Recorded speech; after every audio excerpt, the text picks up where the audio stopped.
Hello viewers, welcome to my channel engineering jobs info. ఈసారి RRB నుంచి technician recruitment notification అయితే release అవ్వడం జరిగింది. ఇక్కడ మీరు చూస్తుంటే సీఈఎన్ నెంబర్ 2024 ఫిబ్రవరి ఉంది కదా, ఇది మనకి ఈ సంవత్సరంలో రిలీజ్ చేసిన సెకండ్ నోటిఫికేషన్ అనమాట ఆర్ఆర్బీ నుంచి. సో ఈ నోటిఫికేషన్కి సంబంధించి మీకు క్లియర్గా ఇన్ఫర్మేషన్ అయితే ఈ వీడియోలో మీకు చెప్పబోతున్నాను. ఎవరెవరైతే ఈ నోటిఫికేషన్కి అప్లై చేయాలనుకుంటున్నారో మీ అందరూ కూడా తప్పకుండా ఈ వీడియోని ఎండ్ వరకు వినండి. ఈ అప్లికేషన్ అయితే మార్చ్ 8న అయితే ఓపెన్ అవ్వడం జరిగింది. అండ్ ఏప్రిల్ 8 వరకు అయితే లాస్ట్ డేట్ అనమాట. ఏప్రిల్ 8 తర్వాత ఇక ఈ అప్లికేషన్ అప్లై చేయడానికి పాసిబిలిటీ లేదు. ఎవరైనా అప్లై చేసిన వాళ్ళు మళ్ళీ మోడిఫై చేసుకోవాలి అనుకుంటే 9th ఏప్రిల్ నుంచి 18th ఏప్రిల్ వరకు అయితే మీకు పాసిబిలిటీ ఉంది. కేవలం అకౌంట్ ఓపెన్ చేయడానికి మీరు ఇచ్చే mobile number and email ID మాత్రం మీరు మోడిఫై చేసుకోలేరు. ఆ రెండు తప్పించి ఇంకా ఏ డీటెయిల్స్ అయినా కూడా మీరు మోడిఫై చేసుకోవచ్చు. అండ్ రిలీజ్ చేసిన పోస్ట్ విషయానికి వస్తే technician grade 1 signal, technician grade 3 అయితే రిలీజ్ చేయడం జరిగింది. టెక్నీషియన్ గ్రేడ్ 1 సిగ్నల్కి వచ్చి 29,200 పే స్కేల్ అయితే ఇవ్వడం జరుగుతుంది. టెక్నీషియన్ గ్రేడ్ 3కి వచ్చి 19,900 పే స్కేల్ అయితే ఇవ్వడం జరుగుతుంది. ఏజ్ లిమిట్ విషయానికి వస్తే టెక్నీషియన్ గ్రేడ్ 3కి అప్లై చేసే వాళ్ళైతే 18 to 33 ఇయర్స్ మధ్య ఉండాలి. టెక్నీషియన్ గ్రేడ్ 1 సిగ్నల్కి అప్లై చేసే వాళ్ళైతే 18 to 36 ఇయర్స్ మధ్య ఉండాలి. అండ్ టెక్నీషియన్ గ్రేడ్ 1 సిగ్నల్కి వచ్చి 1092 వేకెన్సీస్ రిలీజ్ చేశారు. టెక్నీషియన్ గ్రేడ్ 3కి వచ్చి 8,052 వేకెన్సీస్ రిలీజ్ చేశారు. ఈ విధంగా టోటల్ 9,144 వేకెన్సీస్ అయితే ఆర్ఆర్బీ నుంచి టెక్నీషియన్ రిక్రూట్మెంట్కి రిలీజ్ అవ్వడం జరిగింది. ఇంకొన్ని ఇంపార్టెంట్ ఇన్స్ట్రక్షన్స్ అయితే ఇవ్వడం జరిగింది. అది ఏంటంటే, సో ఎవరైనా ఇంకా రిజల్ట్స్ రాని వాళ్ళు ఉంటే కనుక, రిజల్ట్స్ కోసం వెయిట్ చేసే వాళ్ళు ఉంటే వాళ్ళు ఈ అప్లికేషన్కి అప్లై చేయడానికి ఎలిజిబుల్ కారు. కంప్లీట్గా మీకు ఎడ్యుకేషన్ కంప్లీట్ అయిపోయి ఉంటేనే మీరు ఈ నోటిఫికేషన్కి అప్లై చేయాలన్నమాట. అండ్ మెడికల్ వైజ్గా ఎవరైనా అన్ఫిట్గా ఉన్నా కూడా ఈ నోటిఫికేషన్కి ఎలిజిబుల్ కారు. సో మెడికల్గా స్టాండర్డ్స్ ఏంటి అనేవి కూడా మనకి ఫర్దర్ స్లైడ్స్లో ఇచ్చారు, చూద్దాం. అండ్ ఇంకొక విషయం ఏంటంటే, మీరు అప్లై చేసేవాళ్ళు ఏదైనా ఒక జోన్కి మాత్రం అప్లై చేయగలరు అనమాట. మనకి ఇండియా వైడ్గా నెంబర్ ఆఫ్ జోన్స్ ఉన్నాయి కదా, సో 2 జోన్స్కి 3 జోన్స్కి అప్లై చేయడానికి లేదు. ఏదైనా కూడా ఒక జోన్కి అప్లై చేయడానికి ఉంది. అండ్ ఎగ్జామినేషన్ హాల్కి అటెండ్ అయ్యే వాళ్ళు ఎలాంటి బ్లూటూత్ డివైసెస్, కమ్యూనికేషన్ డివైసెస్ అనేవి క్యారీ చేయకూడదు. And short listing of candidates విషయానికి వస్తే కనుక, ఎవరెవరైతే సిబిటీస్ కంప్లీట్ చేసుకొని ఇక డాక్యుమెంట్ వెరిఫికేషన్కి అలాగే మెడికల్ ఎగ్జామ్కి షార్ట్ లిస్ట్ అవుతారో, సో వాళ్ళందరికీ కూడా మెయిల్ ఐడి ద్వారా ఇంకా మొబైల్ నెంబర్కి SMS ద్వారా అయితే మీకు ఇన్ఫర్మేషన్ రావడం జరుగుతుంది. అండ్ ఇంకొక విషయం ఏంటంటే, క్లాక్ రూమ్ అరేంజ్మెంట్ అనేవి మనకి ఎగ్జామినేషన్ హాల్స్లో ప్రొవైడ్ చేయడం జరగదు. సో అలాంటి మీరు ఏమైనా వాల్యుబుల్ ఐటమ్స్ ఎగ్జామినేషన్ హాల్కి క్యారీ చేయాల్సి వస్తే కనుక అది మీ రెస్పాన్సిబిలిటీని. అలాగే ఇంకొన్ని జనరల్ ఇన్స్ట్రక్షన్స్ ఇవ్వడం జరిగింది. ఆ జనరల్ ఇన్స్ట్రక్షన్స్లో మెయిన్ థింగ్ ఏంటంటే, అప్లికేషన్ అనేది ఒకసారి అప్లై చేయాలి. ఒకసారి అప్లై చేసి మళ్ళీ మీరు సెకండ్ టైం అప్లై చేయడానికి పాసిబిలిటీ లేదు. ఒకవేళ పాసిబిలిటీ ఉండి అప్లై చేసినా కూడా ఇక మీ టోటల్ అప్లికేషన్స్ అనేది రిజెక్ట్ అవ్వడం జరుగుతుంది. అండ్ ఎవరైనా స్టేట్ గవర్నమెంట్, PSU, సెంట్రల్ గవర్నమెంట్లో వర్క్ చేసే వాళ్ళు ఉంటే కనుక ఈ నోటిఫికేషన్కి అప్లై చేయడానికి ఎలిజిబుల్ కాదు. ఒకవేళ అప్లై చేసుకోవాల్సి వస్తే కనుక నాన్ అబ్జెక్షన్ సర్టిఫికేట్ అని ఉంటుంది. అది మీరు చేస్తున్న ఆర్గనైజేషన్ నుంచి మీరు తీసుకురావాలి. అండ్ అప్లికేషన్స్లో అప్లై చేసేవాళ్ళు ఒకవేళ మీ Aadhaar name, PAN name change చేసుకుంటారు కదా, సో ఆ నేమ్ ఏమైతే చేంజ్ చేసుకున్నారో 10th క్లాస్ సర్టిఫికేట్కి అకార్డింగ్గా ఉండాలి. అలాగే మీరు చేంజ్ చేసుకున్న నేమ్నే అప్లికేషన్లో కూడా ఫిలప్ చేయాలి. మీరు అప్లికేషన్లో ఫిలప్ చేసిన నేమ్, 10th క్లాస్ నేమ్ రెండు కూడా ఈక్వల్గా ఉండాలి అనమాట. సో ఇక్కడ పోస్టింగ్ గురించి ఒక ఇన్స్ట్రక్షన్ ఇచ్చారు. అదేంటంటే, ఒకవేళ మీరు సెలెక్ట్ అయితే పోస్టింగ్ పడితే మీరు వెంటనే ట్రాన్స్ఫర్ చేసుకోవడం అయితే కుదరదు. ట్రాన్స్ఫర్ అనేది 5 ఇయర్స్ దాటాకే, మీరు సర్వీస్లో 5 ఇయర్స్ దాటాకే ఏదైనా ట్రాన్స్ఫర్ అవ్వడం కుదురుతుంది. కానీ అప్పటి వరకు ఏ లొకేషన్లో పోస్టింగ్ పడిందో ఆ లొకేషన్లోనే చేయడం మాత్రమే అవకాశం ఉంది. అండ్ ఇంకొక విషయం వస్తే, ఫ్రీ ట్రైన్ ఫెసిలిటీ అయితే ప్రొవైడ్ చేశారు. సో ఎవరెవరైతే CBTస్కి అటెండ్ అవుతారో, డాక్యుమెంట్ వెరిఫికేషన్ అటెండ్ అవుతారో, అది ఇంకా మెడికల్ ఎగ్జామినేషన్ అటెండ్ అవుతారో వాళ్ళందరికీ కూడా ఫ్రీ ట్రైన్ ఫెసిలిటీ అయితే ప్రొవైడ్ చేయడం జరిగింది. అందులో కూడా SC, ST క్యాండిడేట్స్ మాత్రమే ఈ ఫెసిలిటీకి ఎలిజిబుల్ అవుతారనమాట. ఇంకా ఫ్రీ ట్రైన్ ఫెసిలిటీ గురించి కంప్లీట్ ఇన్ఫర్మేషన్ నేను ఫర్దర్గా చెప్తాను. అండ్ ఇక్కడ మెడికల్ ఫిట్నెస్కి స్టాండర్డ్స్ అయితే ఇవ్వడం జరిగింది. సో ఇక్కడ A3 standards, B1 standards, B2 standards ఇచ్చారు. సో డిస్టెన్స్ విజన్ పరంగా, నియర్ విజన్ పరంగా మీకు ఎంత స్టాండర్డ్స్లో ఉండాలి అనేది మాత్రం ఇచ్చారనమాట. సో మీరు ఒకసారి అన్ని క్లియర్గా చూసుకుంటే మీకు అర్థమవుతుంది. అండ్ A3 స్టాండర్డ్ ప్రకారంగా colour vision, binocular vision, night vision, mesopic vision, so వీటిలో మీరు పాస్ అయి ఉండాలి. B1 గ్రేడ్ పరంగా సేమ్ అవే అనమాట. ఇంకా B2 గ్రేడ్ పరంగా చూసుకుంటే బైనాక్యులర్ విజన్లో పాస్ అయి ఉండాలి. సో ఈ విధంగా మీరు ఈ స్టాండర్డ్స్కి ఫిట్ అయితేనే మీరు ఎలిజిబుల్ అవుతారు. వీటిలో మీరు పాస్ అవ్వకపోతే కనుక మెడికల్గా ఫెయిల్ అవ్వడం జరుగుతుంది.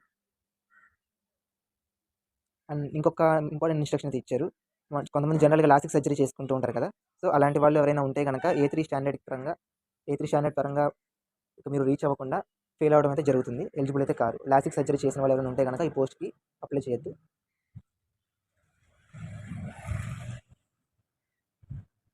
సో ఏజ్ రిలాక్సేషన్ అయితే ఇవ్వడం జరిగింది. ఎస్సీ అండ్ ఎస్టీ క్యాండిడేట్స్కి 5 years ఏజ్ రిలాక్సేషన్, ఓబీసీకి 3 years ఏజ్ రిలాక్సేషన్, ఇలాగా ex servicemen, persons with benchmark disability, so ఇలాగ ఎవరెవరికి ఎంతెంత ఏజ్ రిలాక్సేషన్ ఇవ్వడం జరిగింది అనేది మెన్షన్ అయిందనమాట.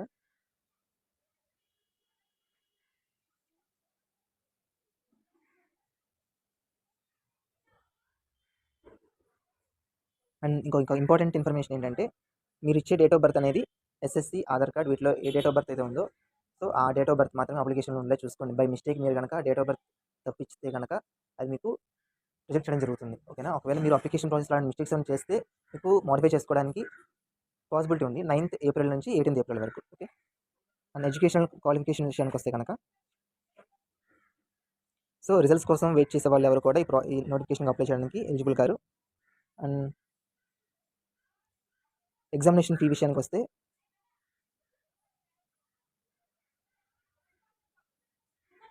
₹500 ఎగ్జామినేషన్ ఫీ అయితే పే చేయాల్సిన అవసరం ఉందన్నమాట.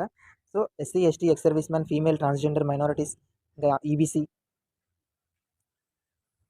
సో వీళ్ళైతే కనుక ₹2,250 అయితే పే చేయాల్సిన అవసరం ఉంది. అండ్ ఇంకొక విషయం ఏంటంటే, మీరు సిబిటీకి అటెండ్ అయితే కనుక ఫస్ట్ సిబిటీకి అటెండ్ అయితే చాలు. ఆ సిబిటీకి అటెండ్ అయిన వాళ్ళకి ఈ ₹500లో ₹400 అమౌంట్ అయితే మీకు రీఫండ్ చేయడం జరుగుతుంది. అండ్ 250 పే చేసిన వాళ్ళైతే ఫుల్ రీఫండ్ మళ్ళీ మీకు పే చేయడం జరుగుతుంది. ఒకవేళ మీరు సిబిటీ టెస్ట్కి అటెండ్ అవ్వకపోతే కనుక మీకు రీఫండ్ అనేది జరగదు. So modes of fee payment ఇవ్వడం జరిగింది. ఫీ పేమెంట్ అనేది ఓన్లీ యూపీఐ ట్రాన్సాక్షన్ వల్ల అండ్ ఇంటర్నెట్ బ్యాంకింగ్ ద్వారా మాత్రమే, డెబిట్ ఆర్ క్రెడిట్ కార్డ్స్ ద్వారా మాత్రమే అవుతుంది, కానీ ఆఫ్లైన్ మోడ్లో అయితే జరగదు.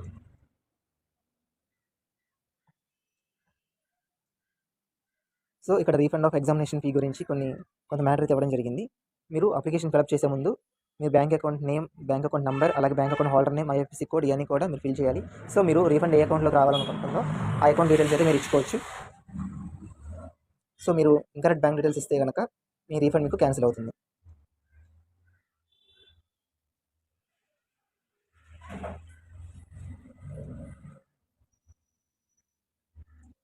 అండ్ ఎవరైనా government, state government, central government, PSU ఇలాంటి వాటిలో ప్రెసెంట్గా వర్క్ చేస్తున్న వాళ్ళు ఎవరైనా ఉంటే కనుక నో ఆబ్జెక్షన్ సర్టిఫికేట్ క్యారీ చేయాలని చెప్పాను కదా.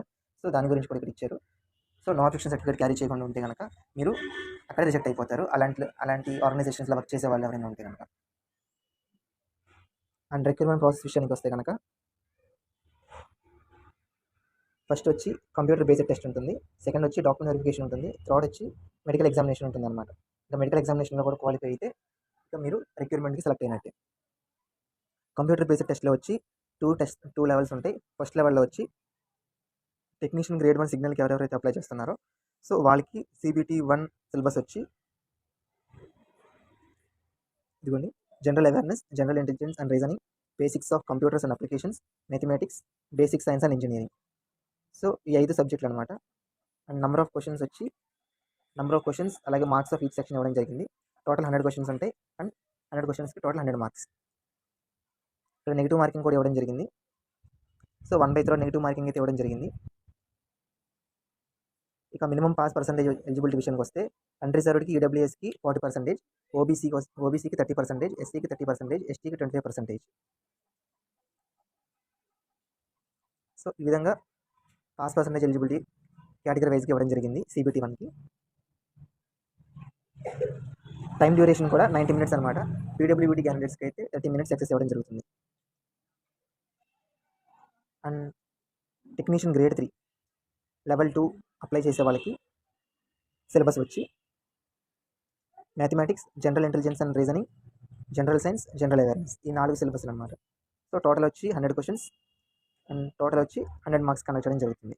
టైం డ్యూరేషన్ కూడా 90 minutes, 30 minutes ఎక్స్ట్రా టైం పీడబ్ల్యూబీటీ క్యాండిడేట్స్కి ఇవ్వడం జరుగుతుంది. సో మ్యాథమెటిక్స్కి, జనరల్ ఇంటెలిజెన్స్, రీజనింగ్కి సో ఏ టైప్ ఆఫ్ సబ్జెక్ట్కి ఏ టైప్ ఆఫ్ సిలబస్ ప్రిపేర్ అవ్వాలనేది కూడా క్లియర్గా ఇవ్వడం జరిగింది.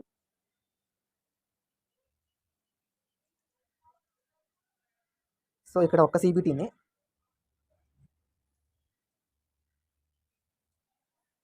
సో లెవెల్ 5 టెక్నీషియన్ గ్రేడ్ 1 సిగ్నల్కి అప్లై చేసే వాళ్ళకి ఒక సిబిటి టెస్ట్ ఉంది. అలాగే లెవెల్ 2 టెక్నీషియన్ గ్రేడ్ 3 పోస్ట్కి అప్లై చేసే వాళ్ళకి ఒక సిబిటి టెస్ట్ మాత్రమే ఉంది. సో ఈ యొక్క సిబిటి టెస్ట్ మీరు క్వాలిఫై అయితే కనుక మీరు ఫర్దర్గా డాక్యుమెంట్ వెరిఫికేషన్కి వెళ్ళడం జరుగుతుంది. ఇంకా డాక్యుమెంట్ వెరిఫికేషన్ విషయానికి వస్తే కనుక ఎవరైనా సిబిటి టెస్ట్లో ఈక్వల్ మార్క్స్ గెయిన్ చేసుకుని ఉంటే ఎవరైనా 2-3, సో వాళ్ళని ఎలా చూస్ చేసుకుంటారంటే ఎవరికైతే ఎక్కువ ఏజ్ ఉందో వాళ్ళ మధ్య ఎక్కువ ఏజ్ ఉన్న వాళ్ళని ప్రిఫర్ చేయడం జరుగుతుంది.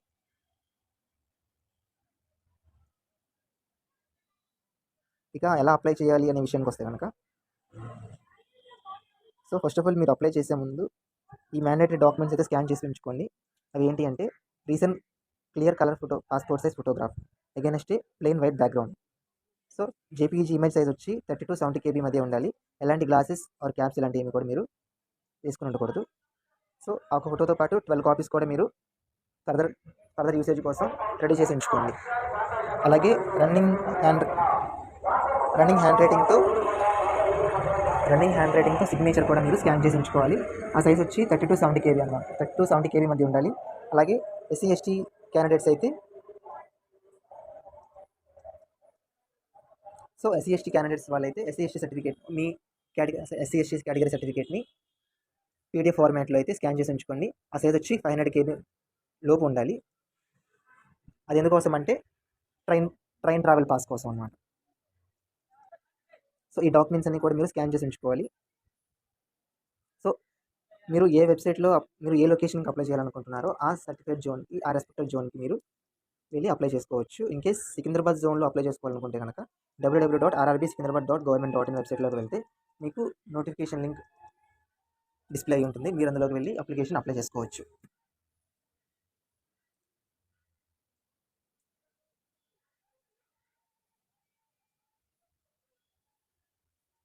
కొన్ని జనరల్ గైడ్లైన్స్ అయితే ఇవ్వడం జరిగింది.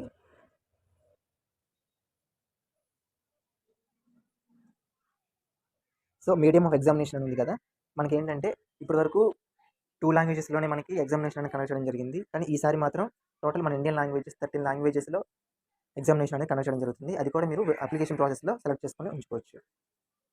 అందులో మన తెలుగు కూడా ఉంది, ఉర్దూ కూడా ఉంది, తమిళ్ కూడా ఉంది. సో అన్ని లాంగ్వేజెస్ ఉన్నాయి. మీకు ఏ లాంగ్వేజ్ కంఫర్టబుల్ అయితే ఆ లాంగ్వేజ్ మీద సెలెక్ట్ చేసుకోవచ్చు. ఆ లాంగ్వేజ్లో మీరు టెస్ట్ అనేది కండక్ట్ అవ్వడం జరుగుతుంది.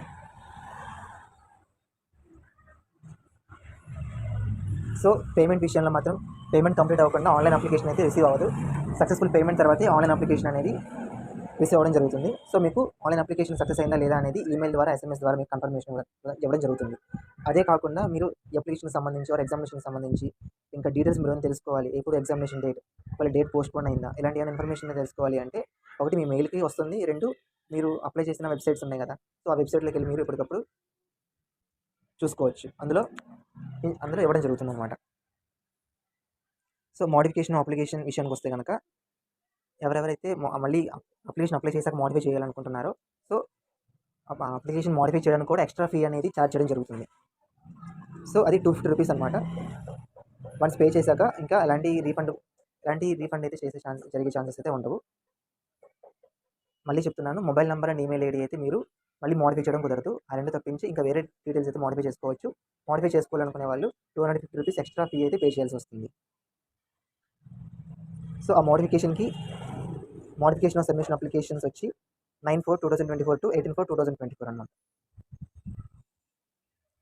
ఇంకా ఇన్వాలిడ్ అప్లికేషన్స్ ఆఫ్ రిజెక్షన్స్ ఎందువల్ల జరుగుతాయండి అంటే మల్టిపుల్ అప్లికేషన్స్ ట్రై చేస్తే ఆర్ ఇన్వాలిడ్ ఫోటో కనుక మీరు అప్లోడ్ చేసినా, ఇన్వాలిడ్ సిగ్నేచర్ అప్లోడ్ చేసినా, ఇంకా ఇర్రెగ్యులర్గా ఏదైనా మీరు మిస్టేక్స్ చేసినా కూడా మీ అప్లికేషన్స్ అనేవి రిజెక్ట్ అవ్వడం జరుగుతుంది. సో మీరు అప్లికేషన్ అప్లై చేసే ముందు 2-3 సార్లు వెరిఫై చేసుకొని అప్పుడు సబ్మిషన్ కొట్టండి. ఇంకా ఈ కాల్ లెటర్కి సంబంధించి ఇన్స్ట్రక్షన్స్ కొన్ని ఇవ్వడం జరిగింది. సో అదేంటంటే మీ అప్లికేషన్ ప్రాసెస్ మొత్తం కంప్లీట్ అయిపోతే ఈ కాల్ లెటర్ అనేది మీకు జనరేట్ అవ్వడం జరుగుతుంది. ఆ జనరేట్ అయిన ఈ కాల్ లెటర్ని మీరు డౌన్లోడ్ చేసి ఉంచుకోండి. సో ఈ కాల్ లెటర్ అనేది మీరు వెబ్సైట్ నుంచి డౌన్లోడ్ చేసుకోవడమే కానీ ఎలాంటి పోస్ట్ ద్వారా అయితే రావడం జరగదు.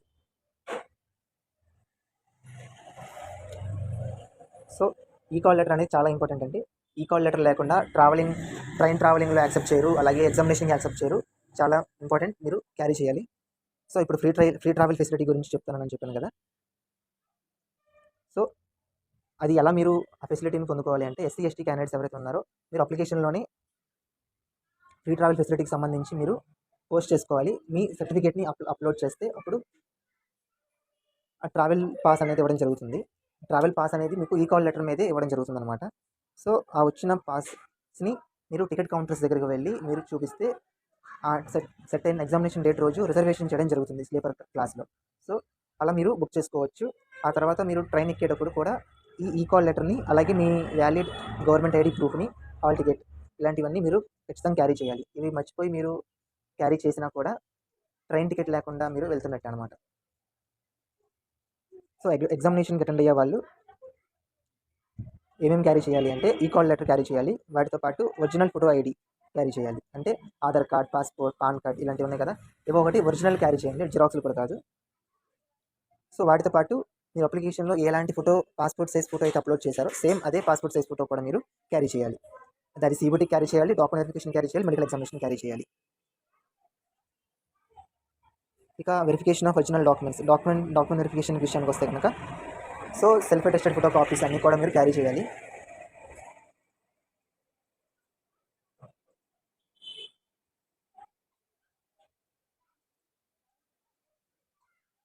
ఇంకా అబ్రివేషన్స్ ఇచ్చారు.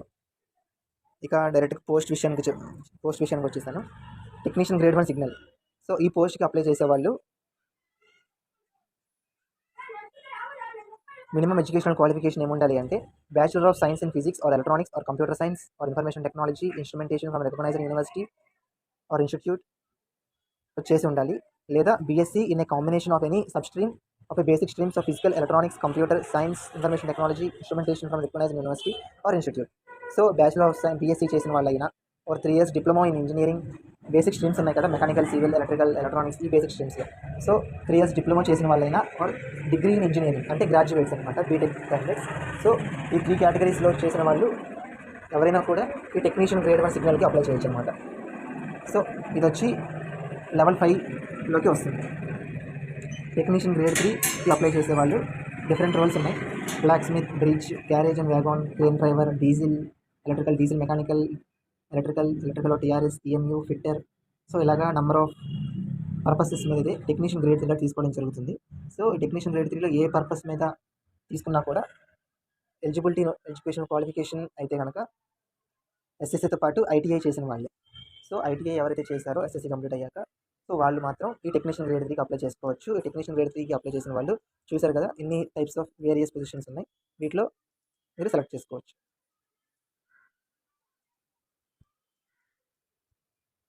ఇంకా వేకెన్సీస్ విషయానికి వస్తే కనుక సో ఇక్కడ జోన్ వైజ్గా ఇచ్చారు. అహ్మదాబాద్, అజ్మీర్, బెంగళూరు, భోపాల్ ఇలాగా ఏ జోన్లో ఎన్ని వేకెన్సీస్ ఉన్నాయో ఇవ్వడం జరిగింది. నేను సికింద్రాబాద్ జోన్ విషయానికి ఇప్పుడు నేను చెప్పబోతున్నాను.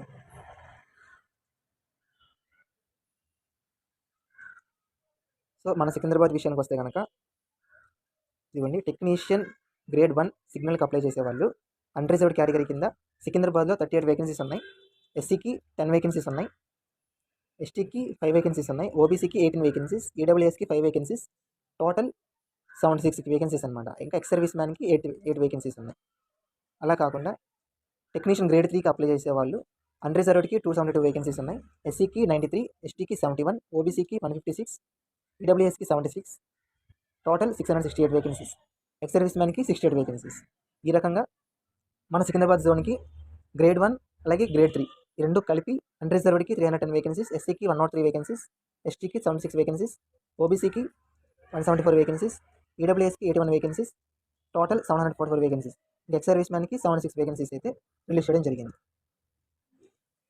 ఇలా మీరు ఏ జోన్కి అప్లై చేసుకోవాలనుకుంటున్నారో మీరు ఉన్న వేకెన్సీస్ బట్టి మీరు అప్లై చేసుకోవచ్చు. ఇక్కడ చూస్తే సికింద్రాబాద్ డివిజన్లోనే సికింద్రాబాద్ జోన్కి ఎక్కువ వేకెన్సీస్ అయితే నేను చూసినంతవరకు ఇవ్వడం అయితే సికింద్రాబాద్ జోన్కి ఎక్కువ ఇవ్వడం జరిగింది.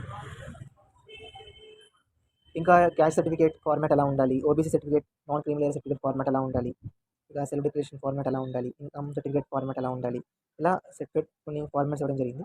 ఇలాంటి ఫార్మాట్స్లో మీరు ప్రూఫ్స్ని అయితే అరేంజ్ చేసి ఉంచుకోవాలన్నమాట. సో ఇదండి ఈ నోటిఫికేషన్కి సంబంధించి కంప్లీట్ ఇన్ఫర్మేషన్ అయితే మీకు ఇచ్చాను. సో ఈ నోటిఫికేషన్ గురించి ఎప్పుడో నుంచి చాలామంది వెయిట్ చేస్తున్నారు, ఇప్పటికైతే రిలీజ్ అవ్వడం జరిగింది.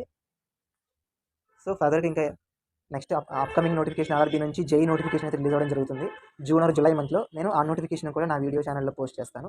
సో ఈ రిక్వైర్మెంట్కి ఎవరైతే అప్లై చేయాలనుకుంటున్నారో మీరందరూ కూడా 8 ఏప్రిల్ లోపు అయితే అప్లికేషన్ని సబ్మిట్ చేయండి. సబ్మిట్ చేసే ముందు నెంబర్ ఆఫ్ టైమ్స్ వెరిఫై చేసుకొని సబ్మిట్ కొట్టండి. సో ఇదండి, నా వీడియో మీకు యూస్ఫుల్గా అనిపిస్తే కనుక లైక్ చేయండి, షేర్ చేయండి, సబ్స్క్రైబ్ చేసి నాకు సపోర్ట్ చేయండి. Thank you.